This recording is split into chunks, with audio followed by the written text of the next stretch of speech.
예레미야 제38장. 마따니 아들 스바랴와 바스우리 아들 그다랴와 셀레미야의 아들 유갈과 말기야의 아들 바스훌이 예레미야가 모든 백성에게 이르는 말을 들은즉 이르기를, 여호와께서 이와 같이 말씀하시되 이 성에 머무는 자는 칼과 기근과 전염병에 죽으리라. 그러나 갈대아인에게 항복하는 자는 살리니 그는 노량물을 얻음같이 자기의 목숨을 건지리라. 여호와께서 이와 같이 말씀하시니라. 이 성이 반드시 바벨론의 왕의 군대의 손에 넘어가리니 그가 차지하리라 하셨다. 이에 그 고관들이 왕께 아뢰되, 이 사람이 백성의 평안을 구하지 아니하고 재난을 구하오니 청하건대 이 사람을 죽이소서. 그가 이같이 말하여 이 성에 남은 군사의 손과 모든 백성의 손을 약하게 하나이다. 시드기야 왕이 이르되, 보라, 그가 너희 손안에 있느니라. 왕은 조금도 너희를 거스를 수 없느니라. 그들이 예레미야를 끌어다가 감옥들에 있는 왕의 아들 말기야의 구덩이에 던져 넣을 때에 예레미야를 줄로 달아내렸는데 그 구덩이에는 물이 없고 진창뿐이므로 예레미야가 진창 속에 빠졌더라. 왕궁 내시 구수인 에벤멜렉이 그들이 예레미야를 구덩이에 던져 넣었음을 들으니라. 그때 왕이 베냐민 문에 앉았더니 에벤멜렉이 왕궁에서 나와 왕께 아뢰어 이르되, 내 주 왕이여, 저 사람들이 선지자 예레미야에게 행한 모든 일은 악한이니이다. 성중에 떡이 떨어졌거늘 그들이 그를 구덩이에 던져 넣었으니 그가 거기에서 굶어 죽으리이다. 왕이 구수 사람 에벤멜렉에게 명령하여 이르되, 너는 여기서 30명을 데리고 가서 선지자 예레미야가 죽기 전에 그를 구덩이에서 끌어내라. 에벤멜렉이 사람들을 데리고 왕궁 곳간 및 방에 들어가서 거기에서 헝겊과 낡은 옷을 가져다가 그것을 구덩이에 있는 예레미야에게 밧줄로 내리며 구수인 에벤멜렉이 예레미야에게 이르되, 당신은 이 헝겊과 낡은 옷을 당신의 겨드랑이에 대고 줄을 그 아래에 대시오. 예레미야가 그대로 하매 그들이 줄로 예레미야를 구덩이에서 끌어낸지라.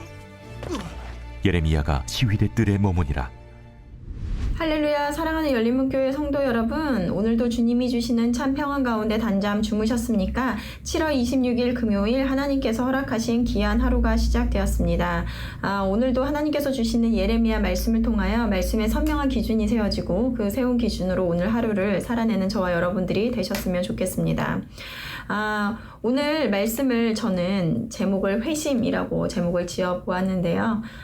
오늘은 예레미야가 어제에 이어 고관들에게 하나님의 말씀을 전하고 이를 듣고 분노한 그 고관들은 분노하여 시드기야 왕에게 예레미야를 죽일 것을 청합니다. 그리하여 물 없는 구덩이에 빠지게 된 예레미야는 죽을 위기에 처하게 되는데요. 하지만 구스인인 에벤멜렉 이 시드기야 왕에게 청하고 예레미야를 구하게 되는 말씀입니다. 오늘 2절에서 4절까지의 말씀을 보면 하나님께서 하신 말씀, 즉 이 성에 머무는 자는 칼과 기근과 전염병으로 죽게 될 것이며 갈대아인에게 항복하는 자는 살 것이라고 말합니다. 그리고 반드시 이 성을 바벨론의 왕에게 넘길 것을 전하게 됩니다. 지금까지 예레미야 말씀을 보면서 이 같은 하나님의 말씀을 우리도 여러 번 들었습니다. 같은 말씀이 계속해서 반복되고 있는데요. 그런데 오늘 이 말씀을 잘 알지만 그 반응이 다른 세 부류의 모습을 볼 수 있습니다. 첫 번째로 예레미야가 백성들의 평안을 구하지 않고 재난을 구하였다고 하며 죽이기를 원하는 4명의 고관들입니다. 오늘 4절에서 5절 말씀을 보면 이에 그 고관들이 왕께 아뢰되 이 사람이 백성의 평안을 구하지 아니하고 재난을 구하오니 청하건대 이 사람을 죽이소서. 그가 이와 같이 말하여 이 성에 남은 군사의 손과 모든 백성의 손을 약하게 하나이다. 이들은 어떤 자들입니까? 이들은 친애굽의 고관들로 왕의 측근이었습니다. 그들이 권력을 유지하고 그 자리를 누리기 위해서는 바벨론이 물러가야만 했습니다. 하나님의 뜻이 그들의 바램과는 너무나 다른 것이었기에 그 말을 전하는 예레미야를 죽이고자 하는 것입니다. 선과 악의 구별의 기준은 우리들의 보여지는 모습이나 말이나 행위에 있지 않습니다. 이것이 판단의 기준이 되면 예레미야는 바벨론에 항복하라는 매국노 반역자가 되는 것이며 이 고관들은 애국자 끝까지 저항하지 않고 나라를 위해 싸우는 자들이 되는 것입니다. 그렇기에 보여지는 행동, 말이 판단의 기준이 된다면 바른 분별을 하기 어렵고 속기가 쉽다라는 것입니다. 선과 악의 기준은 하나님이시기에 그 말씀에 순종하는지 불순종하는지의 여부에 있는 것입니다. 악은 하나님을 멀리하는 것이며 하나님의 생각과 뜻보다 나의 옳음과 생각을 따르는 것을 말한다라는 것입니다. 이 고관들이 하는 말은 얼핏 듣기에 그들은 백성들의 평안을 위하고 나라를 위하는 자들인 것 같으나 그들의 욕망을 따르는 자들인 것입니다. 이들은 하나님을 믿지만 하나님의 말씀은 그들의 안중에도 없는 자들인 것인데요. 그저 하나님을 자신들의 욕망을 이루기 위해 필요한 존재로 생각하는 자들인 것입니다. 그 다음은 시드기야 왕인데요. 오늘 5절 말씀을 보면 시드기야 왕이 이르되 보라 그가 너희 손에 있느니라 왕은 조금도 너희를 거스를 수 없느니라 하는지라. 예레미야는 반역자이기에 그를 죽여야 합니다 라고 말하는 그 고관들에게 시드기야는 자신은 너희를 거스를 수 없으니 원하는 대로 하라 라는 것이죠. 시드기야는 왕입니다. 왕이 어떠한 책임을 맡은 자입니까? 백성의 옳고 그름을 판단하고 결정하고 인도하는 역할을 하는 자입니다.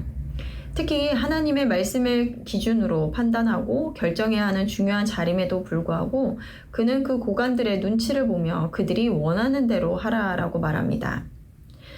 우리는 어제 말씀에 보았던 것과 같이 시드기야가 예레미야에게 몰래 가서 하나님의 뜻을 물었던 것을 보았습니다. 하나님이 계심도 알고 하나님의 뜻도 알고 싶어 합니다. 하지만 사람들의 눈치도 봐야 하고 자신의 욕망도 포기할 수 없어 하나님과 자신의 욕망 사이에서 갈피를 잡지 못하는 그 모습을 볼 수 있습니다.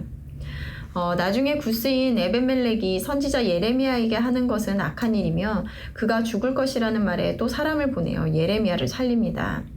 이렇게 마음을 정하여 하나님께 완전히 향하지 못하고 자신들의 욕망과 신앙 사이에서 갈팡질팡하는 자들은 불안정할 수밖에 없습니다. 한마디로 기준이 없기에 바른 분별을 할 수도 없고 그때그때 다른 모습을 보이므로 안정감이 없는 신앙생활을 할 수밖에 없는 것입니다. 그 다음은 구스인 에벤멜렉인데요. 그는 이방인임에도 불구하고 하나님의 사람 예레미야를 살릴 것을 왕에게 구합니다. 한낱 왕궁의 내시, 그것도 이방인인 자가 왕 앞에 고관들도 죽이자라고 한 그를 나서서 그들이 한 일은 악한 일이다라고 말하는 것은 쉽게 할 수 있는 일이 아니었을 것입니다. 자신의 생명을 내놓고 해야 하는 말이었을 텐데요. 예레미야도 그렇고 이 구스인 에벤멜렉도 그렇고 그들이 이렇게 할 수 있었던 이유는 무엇일까요? 바로 하나님을 분명히 알고 그 삶의 목적과 방향이 오직 하나님이시기에 두려움 없이 이야기할 수 있었던 것입니다. 우리 수요일 오픈 투유에서 그리스도인의 신앙의 여정 가운데 회심에 대한 이야기를 나누었는데요. 회심이라는 것이 무엇입니까? 죄로부터 돌아서서 하나님께로 방향을 돌이키는 것을 말합니다. 이러한 자들의 삶의 목적과 방향이 나를 향해 있었던 것으로부터 세상을 향해 있는 것으로부터 완전히 하나님께로 향하는 것을 말하는 것입니다. 존재의 이유와 목적이 예수 그리스도를 드러내는 삶으로 바뀐 것을 말하는데요. 물론 그 길을 가는 것에 있어서 넘어지기도 하고 비틀거리기도 하지만 그 한 길에서 벗어나지 않는다는 것입니다. 예레미야가 말씀을 전하며 자신이 조롱거리가 되고 그리고 치욕과 모욕거리가 되므로 그 고통을 하나님께 호소하였는데요. 하나님이 자신을 속여 이 자리에 오게 하시고 또 차라리 자신이 태어나지 않았으면 좋았을 것이라며 자신의 생일을 저주하기도 하였습니다. 그럼에도 불구하고 그가 나중에 고백했던 것은 무엇이었습니까? 자신이 다시 여호와를 선포하지 않으면 중심에 불이 붙는 것 같아 골수에 사무쳐 답답해서 견딜 수가 없다라는 것입니다. 이것이 바로 회심한 자들, 완전한 삶의 모습은 아니지만 그 삶의 방향이 완전히 하나님께로 돌아서므로 전하지 않고는 안 되는 그 뜻을 모른 척하지 못하는 자들인 것입니다. 이러한 자들이 하나님의 구원의 약속을 받게 되는 자들인 것인데요. 나중에 이 에벤멜렉은 하나님께서 그 땅에 재앙이 임할 때 그를 구원할 것을 약속하시는데요. 오늘 이 예레미야 말씀을 통해서 나는 오늘 나오는 이 세 부류의 사람 가운데 어느 위치에 서 있는 자입니까?